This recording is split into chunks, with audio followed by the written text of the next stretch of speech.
जो माननीय सदस्य ने संख्या बताई है उस वेतन के बराबर इनकी वेतन की संख्या को नहीं किया जा सकता। ठीक है। माननीय पंकज पटेल जी, प्रश्न संख्या 8। धन्यवाद।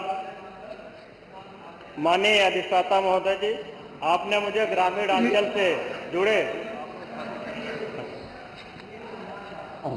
आपने कहा कि ये न्यूनतम मजदूरी के एक्ट के अंतर्गत नहीं आ पा रहा, इसलिए उतना हम मजदूरी इन्हें नहीं देते। लेकिन वो काम तो दिन भर करती हैं, वो न्यूनतम मजदूरी के हिसाब से काम करती हैं। तो क्या मानवीय दृष्टिकोण से को देखते हुए उनको, जैसा कि माननीय सदस्य ने प्रश्न किया था, उस मानदेय बढ़ाने पर विचार करेंगे, और करेंगे तो कब तक?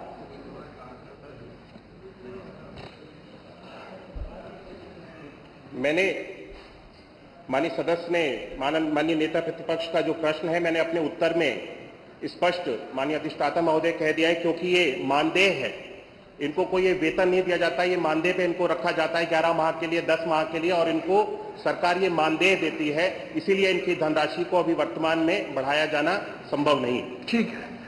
माननीय पंकज पटेल जी। मानवर, ये कॉन्ट्रेक्चुअल है, ये मजदूरी में इसलिए नहीं आएगा क्योंकि उतने पीरियड तक ये सेवा नहीं करती, और इसे कॉन्ट्रेक्चुअल है, कॉन्ट्रैक्ट के आधार के ऊपर ये हो सकता है, इसमें कोई दिक्कत नहीं है। मानवर जी। नहीं मंत्री जी, लेकिन आप खुद प्राइमरी स्कूल में गए हो, 10 बजे आती हैं, वो भोजन बनाती हैं, दोपहर तक भोजन बना के बच्चों को खिलाती हैं, फिर बर्तन साफ करती हैं। ये सही है, कॉन्ट्रेक्चुअल है, लेकिन समय तो न्यूनतम मजदूरी के हिसाब से उनका पड़ता है। 8 घंटे से ज्यादा काम हो जाता है अगर आप उनको देखें तो। एक बात मैं नहीं समझ पाया कि समाजवादी पार्टी की सरकार 12 से 17 तक थी, और रसोइयोों को मानदेय जो मिलता था वह मुश्किल से 500 रुपये से कम मिलता था। ये 3,72,000 जो रसोइया हैं, 8 घंटे एक तो उनकी सेवा नहीं होती है। आप लोगों ने दूसरा उनके साथ अन्याय ये किया कि जिनके बच्चे नहीं पढ़ेंगे उनको सेवा से हटा दिया जाएगा। तीसरा, मनमर्जी से चयन होता था, कोई मेरिट उसकी नहीं होती थी। ये हमारी सरकार ने सुनिश्चित किया, और 2022 में उनके मानदेय को हम लोगों ने न्यूनतम 2,000 रुपये तक किया है। ये हमारी सरकार ने किया है। आपके समय में, समाजवादी पार्टी की सरकार के समय में, ये पैसा उनको 500 रुपये से भी कम मिलता था, और उसमें भी चयन में भेदभाव होता था, चाहे वह आंगनबाड़ी का हो या रसोइया का। ये सभी बेहतरीन सेवा कर रही हैं, और मैं सचमुच इनका सभी का अभिनंदन करूंगा, क्योंकि फील्ड लेवल में इन्होंने कोरोना कालखंड में बहुत बेहतरीन कार्य करके अपनी सेवाओं के माध्यम से शासन की योजनाओं को प्रत्येक परिवार तक पहुंचाने के लिए बहुत अभिनंदनीय कार्य किया।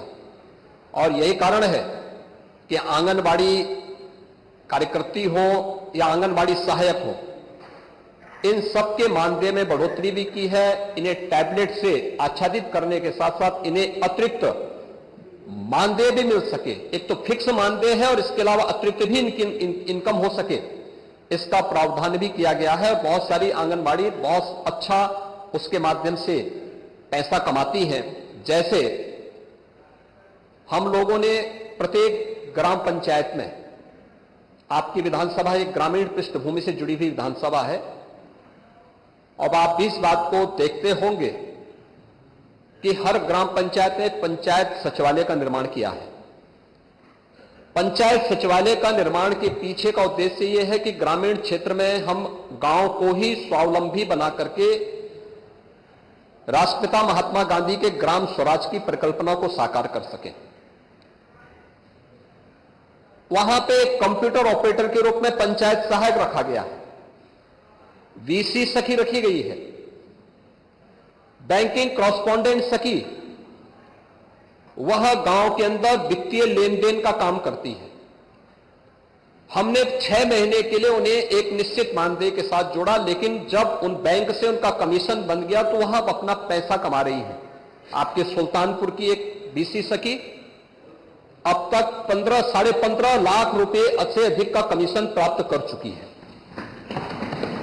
यह कार्य उस पर निर्भर करता है, और पंचायत सहायक को भी हमने ऐसे 6,000 रुपए हम प्रतिमाह देते हैं। वह गांव में 6,000 रुपए तो फिक्स मानदेय प्राप्त कर रहा है, लेकिन साथ साथ जाति प्रमाण पत्र, आय प्रमाण पत्र, निवास प्रमाण पत्र, खतौनी की नकल या अन्य सभी योजनाओं से संबंधित जिन योजनाओं का वह ऑनलाइन सर्विस वहां दे रहा है, प्रति सर्विस उसको 5 रुपए अतिरिक्त भी प्राप्त होता है।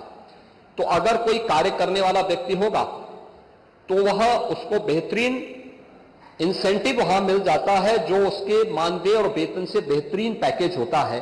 और मुझे लगता है कि कार्य के साथ साथ अगर हम उनकी जवाबदेही तय करते हैं तो जनता को बेहतरीन सेवा दे पाएंगे। और इसीलिए हम लोगों ने आंगनबाड़ी में भी व्यवस्था की, फिक्स मानदेय के साथ साथ हम उनको ऐसा इंसेंटिव देंगे कि उस इंसेंटिव के माध्यम से उनकी एक फिक्स पैकेज उनको उपलब्ध हो सके। आंगनबाड़ी में भी यही किया गया है, और समय आने पर जब इसके बारे में आवश्यक होगा तो अवश्य सरकार इसके बारे में विचार करेगी कि जिन लोगों ने बेहतरीन कार्य किया है उनको बेहतरीन मानदेय या उनको उस प्रकार का पैकेज भी प्राप्त हो। श्री पंकज पटेल जी, बोलो माननीय शांत रहिए। अधिष्ठाता महोदय, आपने ग्रामीण अंचल से जुड़े महत्वपूर्ण मुद्दे पर प्रश्न उठाने का मौका दिया, इसके लिए मैं आपका आभार व्यक्त करता हूं। माननीय अधिष्ठाता महोदय, आज प्रदेश की 60% से अधिक आबादी ग्रामीण क्षेत्रों में रहती है। वही ग्रामीण क्षेत्रों में रहने वाले लोग हमारे अन्नदाता हैं, और जब उनके विकास की बात आती है तब उनको दरकिनार कर दिया जाता है। और उनके लिए जो बजट दिया जाता है गांव के विकास के लिए या उनके क्षेत्र के विकास के लिए या उनके विकास के लिए, उसमें भी विभिन्न प्रकार की कटौतियां कर दी जाती हैं। तो एक ग्राम सभा का जो प्रधान है वो गांव का विकास करे कैसे?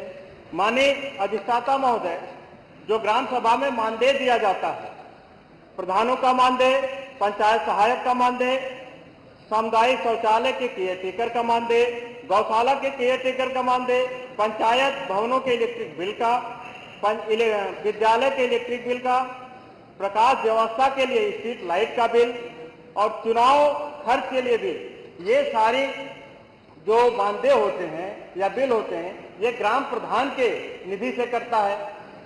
तो माननीय अधिष्ठाता महोदय, अगर ये सबको जोड़ा